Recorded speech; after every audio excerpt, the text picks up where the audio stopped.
Dear Diary, you have given me so much joy throughout the years of being in my position. I have shared all of my memories with you, the good and the bad. I have revealed all of my secrets to you, even the deepest and darkest of them all.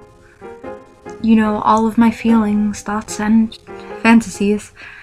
I thank God every single day for you coming into my life. Before your existence, I was a very lost young man.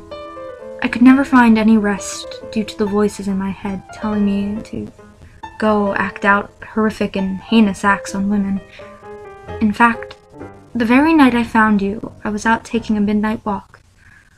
I was debating with myself about breaking into a certain young girl's home. I had seen her in the grocery store earlier that day. She was so beautiful, and her smile kept playing over and over in my head. Then, right when I was about to finally give in to the idea, something down by the pond caught my eye. It was the letters written across your front. The moonlight caught them in such a way that they began twinkling. It was rather beautiful. As I walked closer, I was able to read the still glistening letters. Diary, I read out loud. There you were, a little dirty, but you look almost brand new, lying out there like some sort of trash. I quickly grabbed you up and decided to put off bothering that poor young girl I was planning on doing those awful things to. It was all because of you. You more than likely saved that precious woman's life, along with countless others. When I got you home, I wiped you clean and opened you up. I started using you that very night. To my utter astonishment, you were an open book, a clean slate for me to do whatever I pleased with. You became an outlet of sorts, for me to finally be able to release the demons I was always struggling against. My dearest, sweetest diary, if I had not have found you, I may have become some sort of monster. Oh, how it breaks my heart now, knowing that our time together has come to an end. You have gotten older along with me, but you're literally starting to fall apart. I know it's mostly my fault, and mine alone. I've been much too rough with you throughout the years. I've rebound you too many times to count, and now I know it's time for me to move on. If I could, I would just keep you here with me, lying next to my bookshelf, but I can't. I need to get rid of you so that I can cleanse my soul of all my past indiscretions. You have been such a wonderful tool for me. This is one of the hardest decisions I've ever had to make. Please, diary, don't worry about me. I'm a much better man now than I would have been. I'm not going to go out on a murderous, raping rampage or anything like that.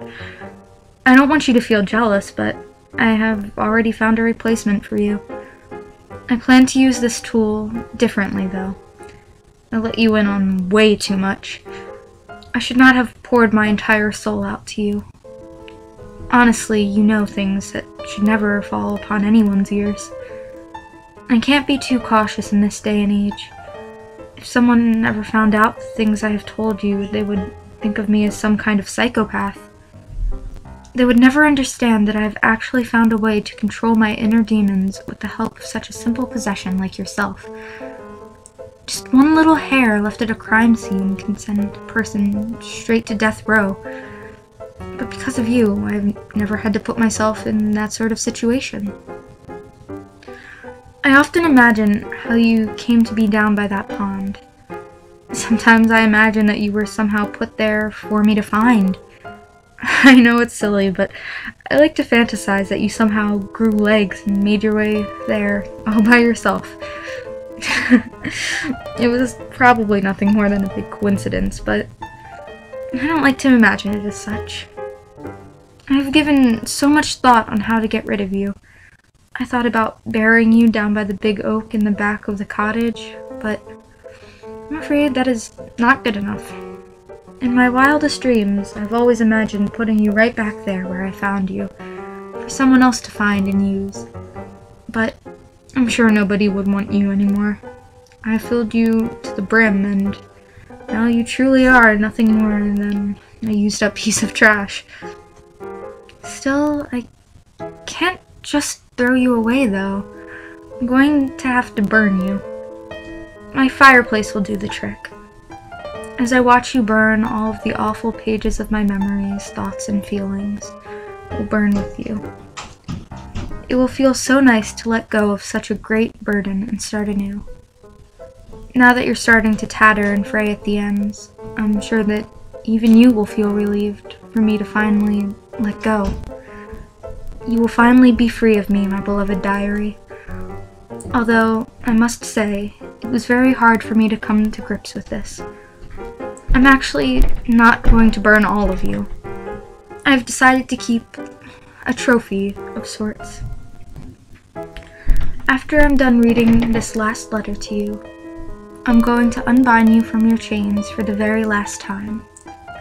After removing that heavy collar and handcuffs around your wrist, I will place your name tag in a glass frame. Diary is the most unique and beautiful name I have ever heard. When I first read it the night I found you, I was so confused. I had never heard Diary as a name before. It will look absolutely stunning on the shelf right above the fireplace. Please don't be afraid, my sweet girl. It is time for you to go. The fire will kill you pretty quickly. I know I promised you I would keep you here with me forever, but there really is not enough room for you and the new girl. Plus, she is different than you are, and I don't want to scare her. She still has her legs and is as pure as you were that fateful night that I found you. She is a virgin, just like you once were. A brand new open book for me to do with whatever I please. You have lived such a wonderful life here with me. You have saved numerous girls' lives. I'm a changed man because of you. Please go into the afterlife, knowing all the good you have done for the world.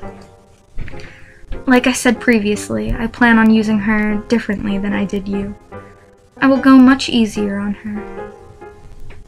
If I could go back in time and change things, I would.